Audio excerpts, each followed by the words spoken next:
There was a proposal approved on April 19th. All right. And it hasn't gotten a ton of coverage, but I've seen some stories recently. That's why I'm talking about it tonight here at the Voice of College Football. There was a proposal that was approved for direct helmet to player communication for the 2024 season. So one player on the field can have a direct communication. So obviously on offense, that's going to be the quarterback. On defense, it's either going to be like the Mike linebacker or the strong safety. But like, so one player gets helmet communication.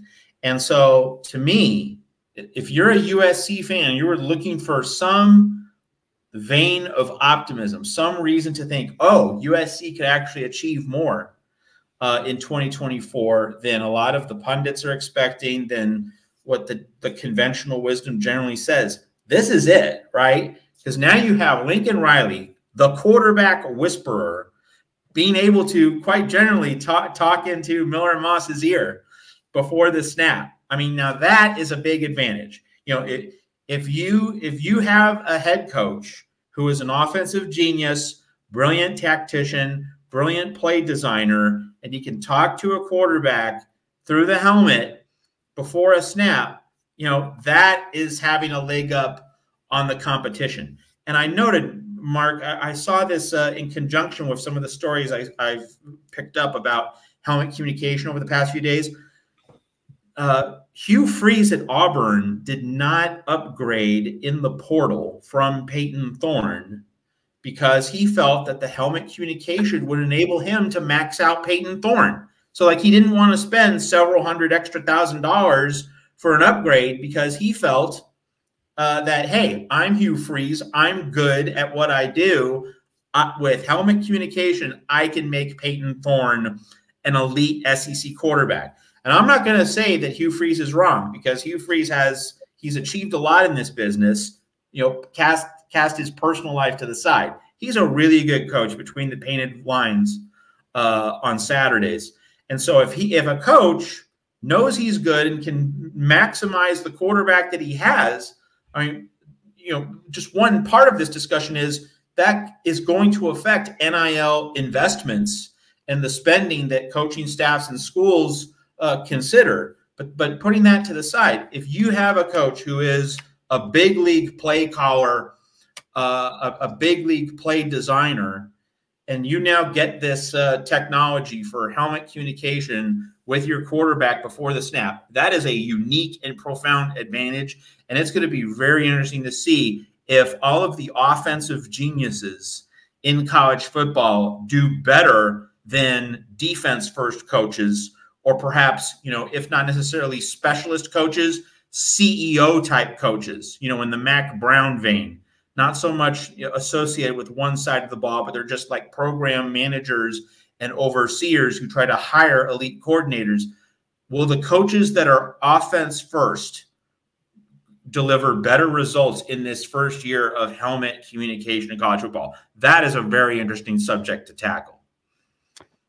And one other situation I think is going to help and can be very helpful for coaches and quarterbacks. You also have a situation with so Miller has been in the program, right? We talked about it ad nauseum, three springs, 2 full seasons in Riley's system. But a guy like Maiava, let's just say Miller gets hurt. Maiava has to come in. Now you have Riley in the year. Now he's not, I mean, he's a true sophomore, but he got a lot of starts, right? Is he a true sophomore or is he a redshirt sophomore? Either way, he's a young quarterback, got a lot of starts at UNLV last year, but doesn't really know Riley's system very well, like you're just talking about. Allowing him to be in the ear of Maiava would be huge for USC. But then it's also huge for any other coaches out there USC is going to play with a first-year quarterback. You know, there's a lot of them out there, and that is going to help them. Because the one thing about Miller, I think, is the fact that he knows this offense in and out. You know what I mean? There will be things that the coaching staff and that Riley see that he's going to be able to get in the ear of Miller. But I think this also really helps out any coach out there that has a first, like for instance, look at I was talking to the Nebraska guys today. What about a situation where, let's say, Dylan Raiola at Nebraska comes into the Coliseum, you know, and you have the coach's ability to get in the ear of Raiola as a young quarterback starting for Nebraska. I think these are also advantages that we're going to see if this all comes to be the way I think it's going to come together.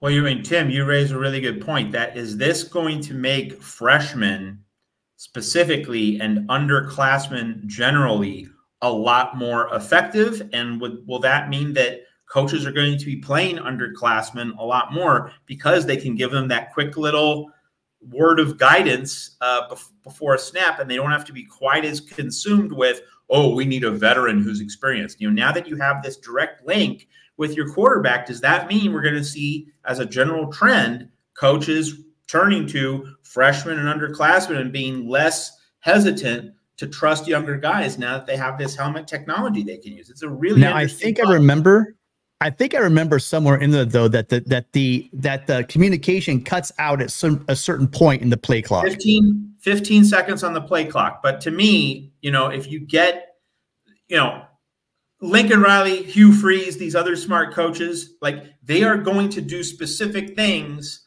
within this framework that will allow them to maximize this advantage. Like, they're not gonna say, oh, well, I can't really do much about it. They're gonna structure their game management in ways that they are going to have more influence, not less. Like, you'll see USC snap the ball with 17 seconds on the play clock. That's what I was going to bring up. I think it's going to speed the game up. It's going to speed it. And then guess what's going to happen, Matt? If the communication cuts out at 15 seconds on the play clock, then you snap the ball before 15 seconds on the play clock. And then they'll move it up to 20. There are workarounds here.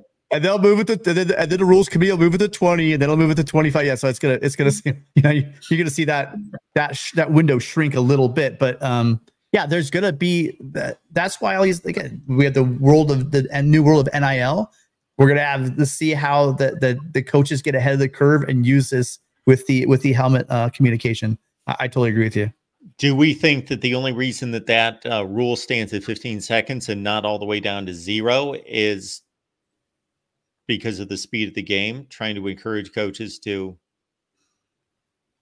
I think it's just to get the plays called in without having maybe a guy go in motion, and then you have maybe someone up in the booth calling down in order to tell them, okay, check that. There could be a bunch of reasons why they're doing it.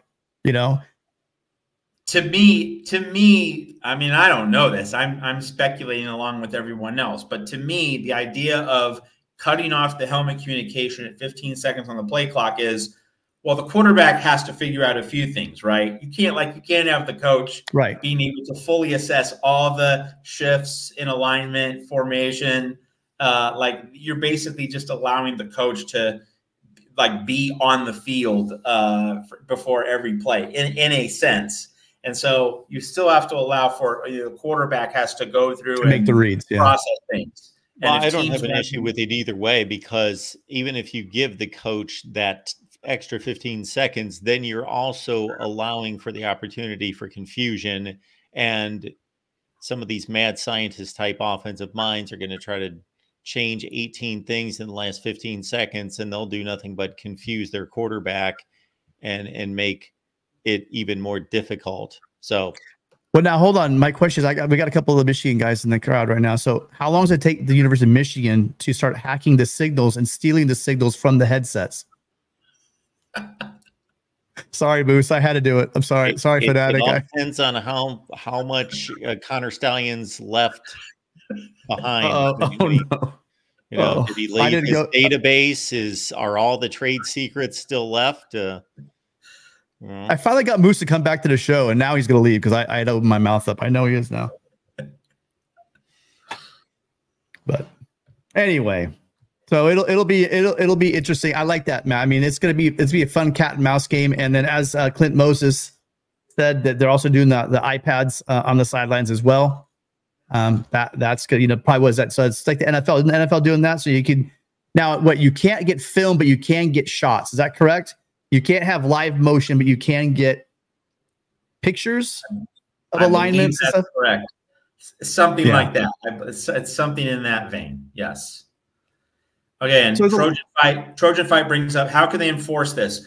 It's going to be a third party. So like much as, there's a scoreboard operator, a clock operator, I'm sure that there's just going to be a guy who is in charge of that one thing as part of the game management team. It's going to be a neutral third party. Not necessarily, they didn't say official. It's like you're not going to have a guy in zebra stripes in the press box, but it will be like a designated game management personnel guy who will cut the audio at 15 seconds on the play clock or when the ball is snapped. Michigan fans, I was just kidding. I'm just kidding. Thank you for all for being here. It's just my little my bitterness. You guys enjoy your national championship. I'm not taking anything away. It was just my little joke. Just my little joke. We'll see when it all comes to light. I don't know. I'm making no predictions. If I did have a lean one way or the other, I don't think it's going to come to much. I think it's pretty much been vetted out for the most part. But they won those playoffs with no sign stealing. Give them the title, they win. I'm not talking about that. Has nothing to do with it. What? We have penalties and infractions all over the place that had nothing to do with what was going on the field at the time of the win that enabled the champion, that was the actual championship game. But if they had been cheating, if you're telling me if they had been cheating for 3 years, we know Connor Stallions was cheating for 3 years. That can't be debated. So anybody who debates that is just a fool, or they're a delusional Michigan fan that refuses to cope with the truth. So he was cheating. Now, how widespread that was throughout the coaching staff, known by Harbaugh, all those things, those are the things that need to be brought to light. But if this is widespread and it's known by the entire coaching staff and by Harbaugh.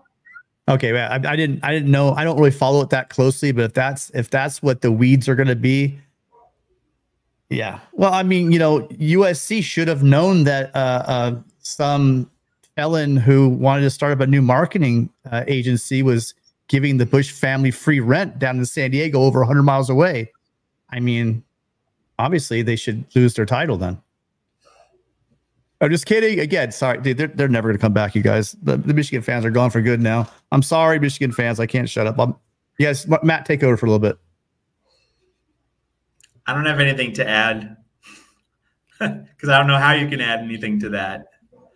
No, but I mean, well, again, if what you're saying, I'm just saying, I don't know the points you brought up just now, Mark, but I'm saying as far as they won, those the games that count for the playoffs. I'm really against punishing the players. I mean, if there's widespread cheating by the coaches, that's a whole different story.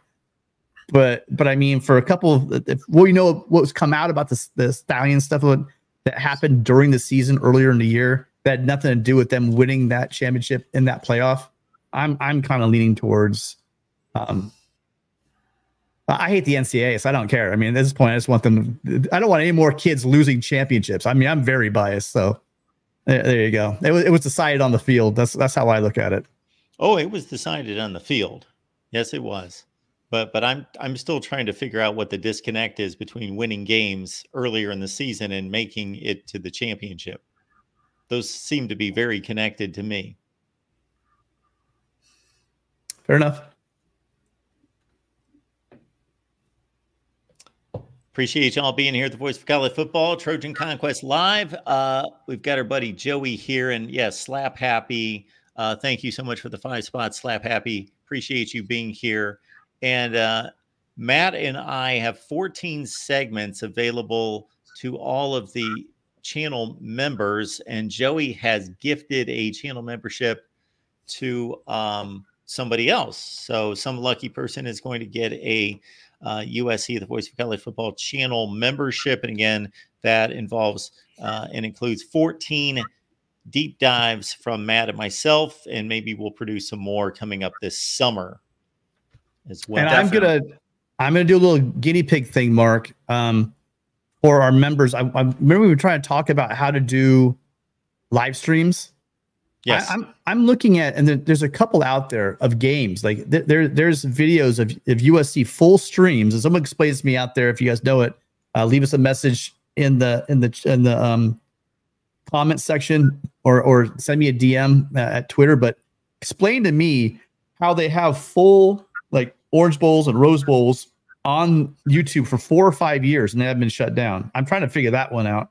But I'm gonna try streaming it on my channel and then see if we could do, because that'd be great for members. If we had members, you guys, where you could do some watch parties with us, we'll actually watch we'll watch the spring game, or we'll watch the 2004 Rose Bowl, right, or a 2005 Orange Bowl. I mean, these we could rewatch these games.